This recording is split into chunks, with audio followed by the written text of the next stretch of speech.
Russell Westbrook attended Taylor Swift's 4th concert at the Staples Center 2 nights ago and posted the following video on IG with the caption, "Swift was rocking last night." Stephen A., were you surprised he was at the concert? I'm not surprised about anything with Russell Westbrook because I think to say he's eccentric would be kind. I mean, whether it's the wardrobe or anything else, I mean, that's who he is. But it works for him, and he's a superstar. He gets the right to do that. I'm happy he's happy. Yeah, I'm with you. He delights in being shockingly different, and I like and respect that. It's his attire, it's his choice of music, it's his shot selection. You just never know what he's going to do because he's going to do what he wants to do, and he doesn't care what you think about what he chooses to do. Now I know he's earned it. Yeah. I ain't mad at him. And I'm telling you right now, Westbrook's making some money off of that, too. Don't be fooled. Brother knows what he's doing. Stephen A., enjoy the concert tonight. No, please. Bye, guys. ESPN.com asked a panel of 200 people of vast NBA experience, knowledge, and perspective which teams will experience the most turmoil this season. And the results are in. The top 5 are numero uno, the Kings, number 2, the Knicks, number 3, the Lakers, the Mavericks, and the Clippers. Stephen A., which team do you think will have the most turmoil this season? Well, I don't believe that the Clippers should be in the top 5. I think they'll be just fine. I would flip the Lakers and put them at number 2 and the Knicks at number 3.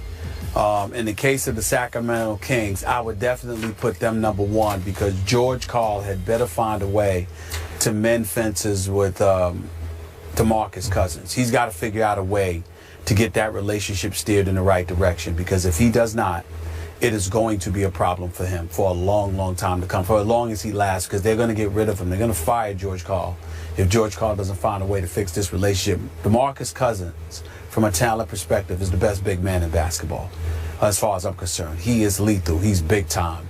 He's 24 and 12. It's automatic, too, no matter what the situation and circumstances are.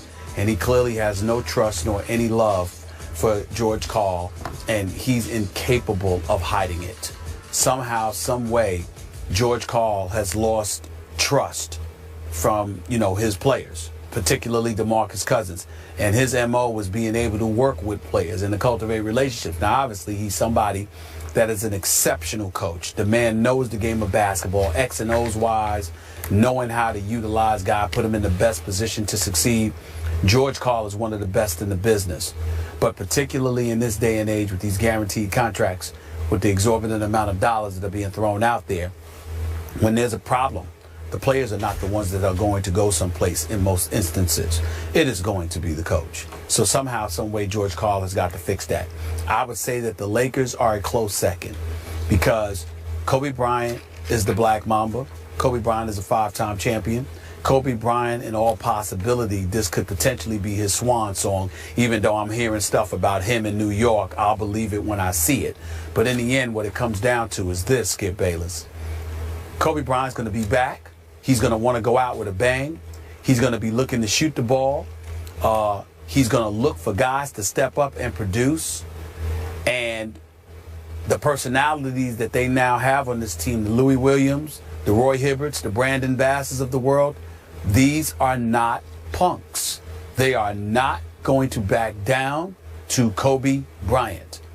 And as a result, even though I don't anticipate that there would be problems, there very well could be, because those guys are not going to take any stuff from anybody, including a 5-time champion who's the face of the franchise. They don't care.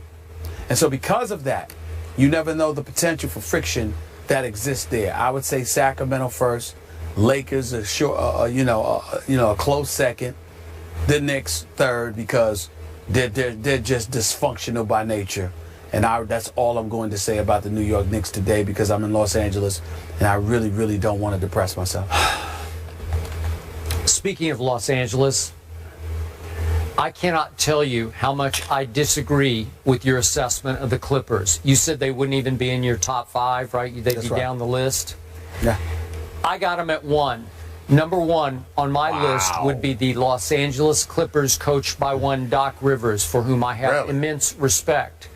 I think Doc is going to be in for a long, hard basketball season that will test him to the max.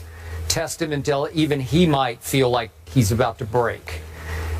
Stephen A., when you throw Lance Stevenson and Josh Smith into that locker room, onto that bench, into that rotation, and Doc is trying to juggle minutes between those two, and obviously you have a strong-willed personality in Paul Pierce, who's going to demand a certain amount of minutes as the new experienced veteran factor on that team.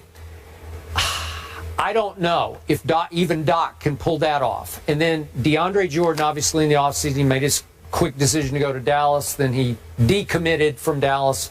We all know he went back to the Clippers because Chris Paul finally made peace with him, said all the right, nice things to him that he wanted to hear and had never heard from CP3. I don't know if they make nice all year because Chris is Chris, and he's 30 years of age, going on 31. And he knows in his heart of hearts, it's time. They were up 3-1 on the Houston Rockets in the conference semis, and they blew it. And again, I have to heap a lot of that responsibility on Chris Paul, even though his numbers in that series still looked CP3-ish. They were still good on paper. I thought, in principle, on the court, he wasn't the leader they needed him to be at that point.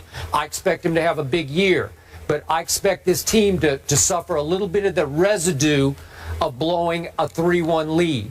Could get off to a rocky start, and you've got so many strong wills, so many outspoken personalities in that locker room. I don't know. I think you've got a volatile mix there. And I look, you went to the obvious one in Sacramento. George and DeMarcus, I like the heck out of both of them, frankly, and they have clashed publicly.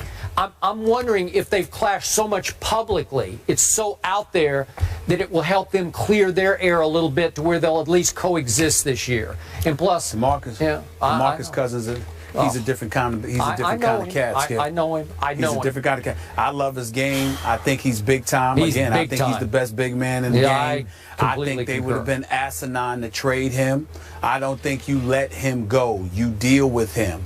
But the thing about it is, for George Karl to get there and literally to be there for just a minute and talk about trading him or allow those rumors to get out there, that you can't do that. You got to know that this is a different animal you're dealing with here. You can't do that to DeMarcus Cousins. You can't do that. Well, and so because of it, I just consider it to be volatile. I know you sit there and say the Clippers, and yeah, the potential is there, but I just have so much faith in Doc Rivers as a leader, and I think the whole fiasco involving DeAndre Jordan helps them immensely because a lot of the stuff that was being internalized got out. And because it got out and they realized what almost happened to them, I think CP3 is going to be an even better teammate. I think Blake Griffin deserves a lot of credit because if you notice, no one really had a problem with Blake Griffin. And so because of that, I think he also assisted in bringing guys together. Paul Pierce is there now. He's a champion and he's a leader. Give credit where credit is due. I think you look at that, the fact that you added Paul Pierce to that locker room, and Paul Pierce was in Houston at DeAndre Jordan's house when all of that was going down too. The fact that all of that happened, I think the combination of Doc Rivers, Chris Paul, and Paul Pierce as your leaders with Blake Griffin. I'm going to give Blake Griffin some love here because he's a big-time player. And to be quite honest with you, he's a little bit sensitive and all of that stuff. But he's a good person. He's a good person. I think that when you look at it from that perspective, I think they'll ultimately be fine.